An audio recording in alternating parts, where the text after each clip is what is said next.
I really need you to imagine waking up in a cold sweat. It's like 3:15 in the morning, the house is completely silent. Uh-huh. And you reach over, and the other side of the bed is it's empty.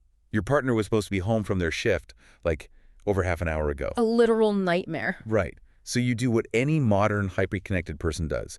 You open your phone, you tap on their GPS location, and you see their little digital avatar just sitting there, perfectly still, in a parked car, completely unaccounted for, just down the street. Wow, the sheer panic. So what is your next move? Do you spiral? Do you confront them?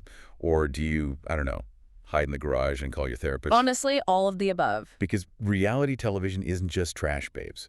It is a mirror reflecting our deepest, most chaotic anxieties. But before we unpack all of that, welcome back, babes. We love you. We see you. And, babes, we hope we've had an amazing weekend. We really do. Yeah. And I have to announce to the Snark squad that the espresso martinis are officially on deck. And honestly, babes, they are dangerously good. Like, I am looking at the crema on top of this right now, and it is absolute structural perfection. Okay, I have a massive confession to make regarding these drinks. Oh, boy.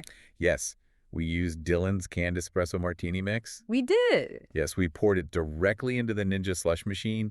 And yes, babes, it absolutely changed our lives. Literally altered my brain chemistry. I am emotionally attached to this slush texture. I don't think I can ever go back to drinking this in a standard liquid form. The crushed ice actually, dilutes the intensity of the espresso just enough to let the botanical notes pull through. It alters the entire sensory experience. I mean, I am currently treating this Ninja slush machine like a vital member of my family. You really are. If the house catches fire, I am grabbing the cat and I am grabbing the slush machine, period. And honestly, I am throwing significant shade at the company for continuing to avoid sponsoring us. They are ignoring our emails. We're doing the Lord's work over here. We're being absolute cocktail scientists. We really are chemists of chaos at this point. And let's be real about the physiological effects of this drink. Because mixing heavy caffeine with hard alcohol feels like it should be heavily regulated. Oh, it feels deeply illegal. But amazing. You're introducing a central nervous system stimulant and a heavy depressant into your bloodstream at the exact same time. It's a literal chemical tug-of-war. It's the ultimate truth serum. Yes.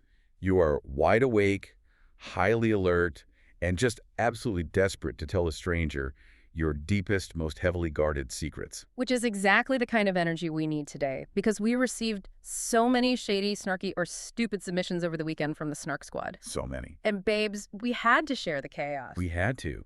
Because honestly, we are still physically and spiritually recovering from our own camping nightmare this weekend. Don't even remind me of the row tree root under the air mattress. Oh my God, sleeping on an uneven air mattress positioned directly over a tree root. It fundamentally altered my spine.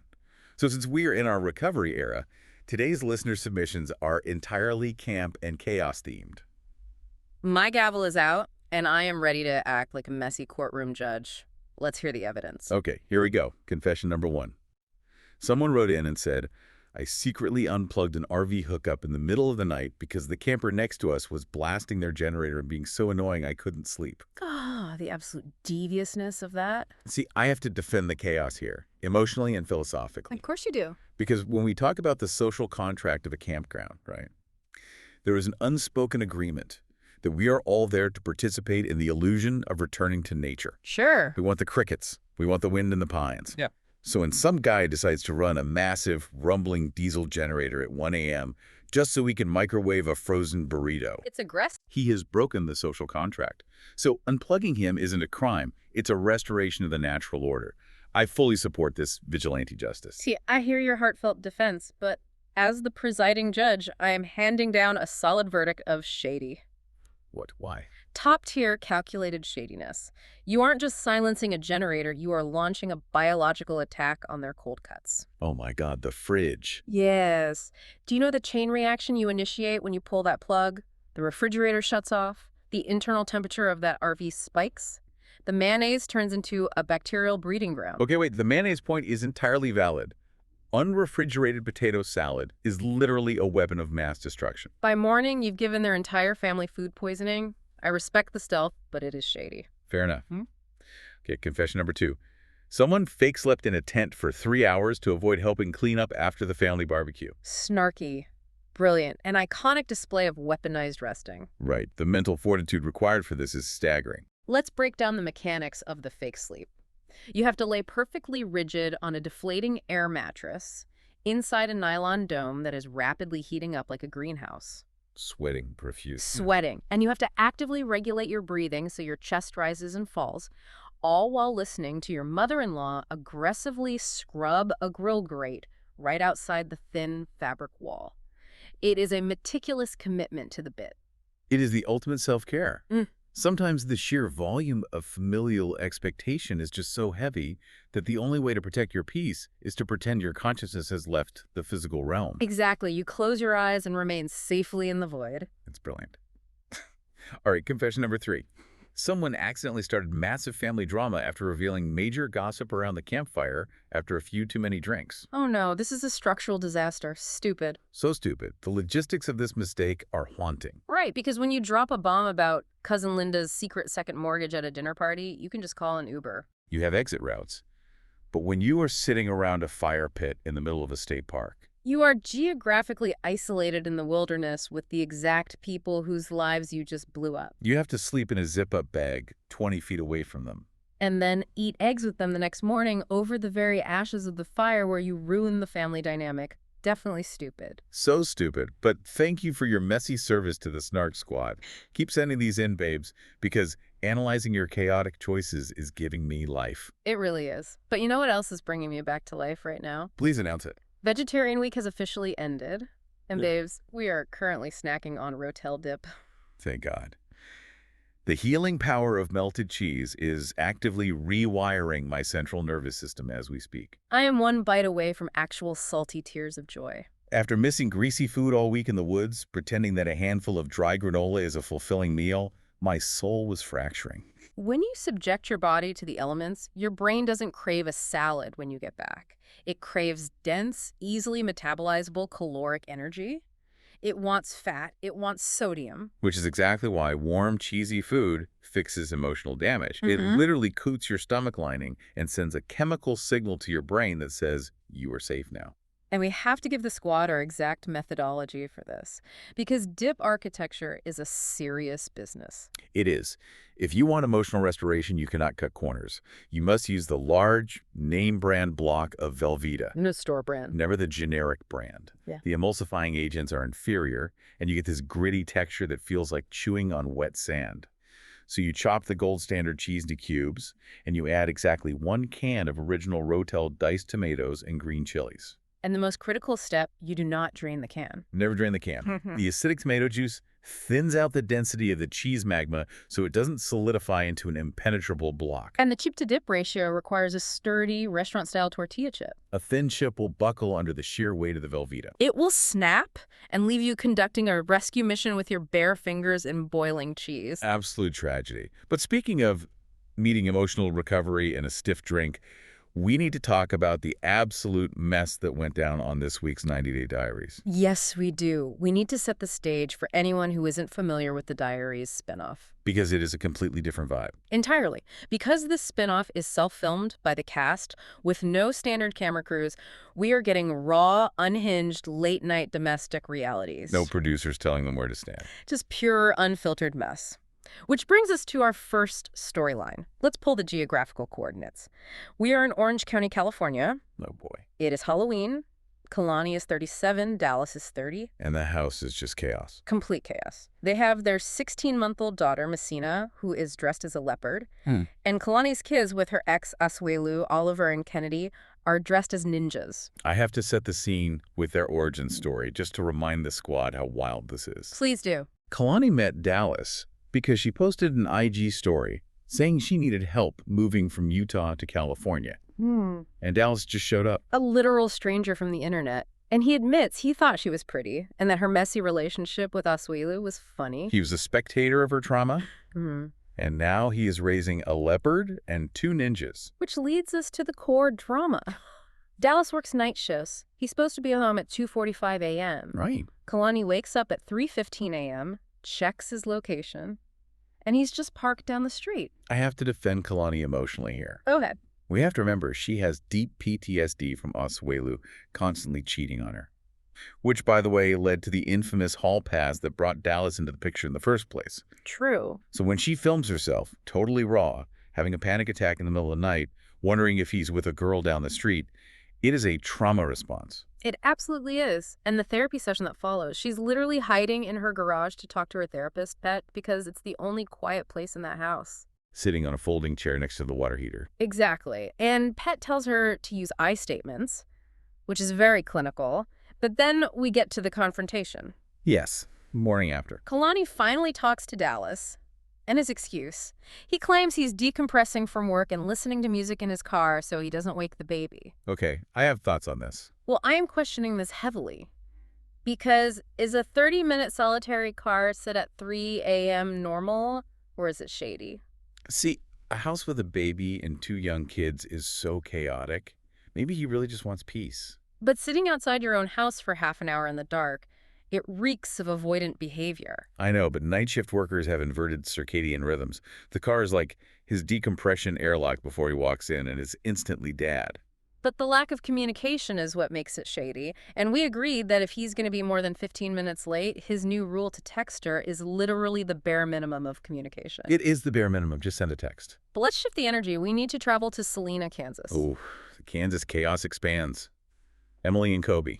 Emily is 34, Kobe is 39. And babes, remind the squad of their insane origin story. It is wild. Meeting in Xi'an, China, at a club 7 years ago, having a ton of sex, and getting pregnant with Koban almost immediately. Before a 2-year COVID visa separation. The emotional approach is crazy. Yeah. But now, the new reality. They have finally moved out of Emily's parents' house. They're all on their own. Yes. They're raising 3 kids, Koban, Scarlett, and Adam, completely on their own without the live-in safety net. And you can see the sheer financial and logistical exhaustion they're filming. I mean, budgeting for 5 people without the grandparents subsidizing it, wild. But babes, it's not a family of 5. Here is the big secret. Emily is 3.5 months pregnant with baby number 4, due in May. A family of 6, it is absolute madness. It is, but before we get into the delusion of that, I have to swoon over the sentimental moments in this episode. It was really touching. It genuinely was. Kobe's dad recently passed away at 75 from diabetes and an infection, and because of visa stuff, he couldn't go back to Cameroon. Heartbreaking. But Kobe prints out a photo of him from their trip to Cameroon to frame in the house. He wants to honor his dad's open-hearted legacy. It is a genuinely beautiful, tear-jerking moment. It really grounds the absolute chaos of their lives. But then the chaos comes right back, because the reveal of the pregnancy is so unhinged. Emily uses a family photo shoot with her cousin Hannah to trick the kids into finding out about the new baby. Which is so funny because the toddlers just stare at the sonogram and like, what is this tiny blurry photo? They had no idea what was happening. But, I mean, I have to spiral about the delusion of this. Please do. Having 4 kids under the age of like 7 without live-in help, how are they surviving this household upheaval? They must be drinking their own versions of frozen espresso martinis just to cope. There is no other explanation. Honestly, true. Yeah. But we have one more storyline to recap, and we have to travel to London and then straight to Seoul, South Korea. Yes. Cleo, the soul glow-up journey. Cleo is 35, originally from Italy, and she is finally dropping a dead weight of her ex, Christian. Thank goodness. Let's briefly recount the Christian drama, because the man needed constant validation. Constant. He flirted with other women in front of her, and he made her deeply insecure about her identity. So dropping him is the best thing she could do. It really is. And I am celebrating that Cleo's storyline is now 100% about her personal evolution. It has been 12 years since she came out as trans, and she's getting her gender-affirming surgeries. Let's list these meticulous, heavy-duty surgeries. Because she went all in. She did. Breast augmentation, lower facelift, mid-facelift, jawline snatching, and chin snatching. And the chin surgery, done from inside the mouth to hide scars. Intraoral incisions. The medical science is insane. But the boob dilemma was my favorite part of her diary entries. Oh my God, yes. She is debating implant sizes in the hotel mirror, and she says her left side, the bigger one, gives legend, iconic, model. And the right side gives mommy. Her exact words. She ultimately chooses a full B cup because a smaller implant fits her broader frame better, so her rib cage doesn't show. It was a very practical decision. But I really want to highlight the raw vulnerability she showed us. It was heavy. She is filming herself in a hotel room in a foreign country. She is exhausted. She is terrified of healing complications because she had issues in the past. Right. And she is crying, realizing how hard it is to do this completely alone. It broke my heart. But then we fast forward 2 weeks post-op, and I am here for the hype. Yes. Cleo's best friend Georgina arrives for this sultry, sexy photo shoot in the hotel room, and Cleo looks stunning. So gorgeous. She literally says her face card is not declining and Mama is ready to hit the dating market. I was cheering. The ultimate independent comeback era. It really was. Which brings us perfectly into our segments, transitioning seamlessly from all this recap chaos. Let's do it. Segment 1, most chaotic couple energy. Discussing which couple feels the most emotionally exhausting. Oh, this is easy. We unanimously agree it's Kalani and Dallas, right? Unanimously. The constant mistrust, the 3 a.m. location tracking, the PTSD from Asuelu makes their dynamic incredibly heavy and chaotic. It is so heavy. Living with a partner you have to track via GPS is literally a full-time job. It is exhausting just to watch. It really is. Okay, segment 2. Could they survive camping together?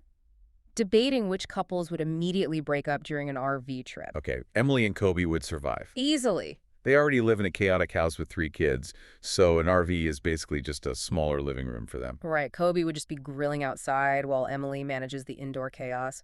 But Kalani and Dallas, disaster. Total disaster. Dallas would go for a walk to decompress in the woods. And Kalani would be tracking his iPhone from the campfire. Completely spiraling about forest ghosts or other campers. Yeah. She would lose her mind. They wouldn't last a night. Okay, segment 3, biggest delusion of the episode. Analyze the wildest unrealistic expectation from the episode. I am targeting Dallas's delusion here. Really? Yes. The delusion that he could just sit in his car outside his own house for 30 minutes at 3 a.m. and not think his traumatized reality TV veteran girlfriend wouldn't notice. Okay, I lightly push back on that. Why? Because maybe the real delusion is Emily and Kobe thinking baby number 4 won't completely break their remaining sanity without her parents' help. Okay, that is a very fair point. Adding a 4th child to that chaos is deeply delusional. It really is. Yeah. All right, our final segment. Comfort foods that heal trauma. Spiraling about the foods that instantly emotionally restore us after stressful weekends. Tying right back to the Rotel dip. Exactly. Let's connect the cast's stress to comfort food. Kalani definitely needs a massive bowl of mac and cheese to deal with her anxiety. Like baked with the breadcrumbs on top? Yes. And Cleo definitely needed some elite Korean comfort food or gelato post-surgery. Oh, gelato for sure, especially with the mouth incisions. I just truly believe that a warm, greasy, cheesy dip literally rewires the nervous system, especially after a weekend of sleeping on the ground in a tent. It is medical science at this point. Babes, thank you so much to the Snark Squad for hanging out and getting messy with us today. We loved hanging out. But we need you to sound off in the comments right now. We have some questions. First, what is your ultimate favorite comfort food? We need to know. Second, do frozen espresso martinis sound amazing or incredibly dangerous?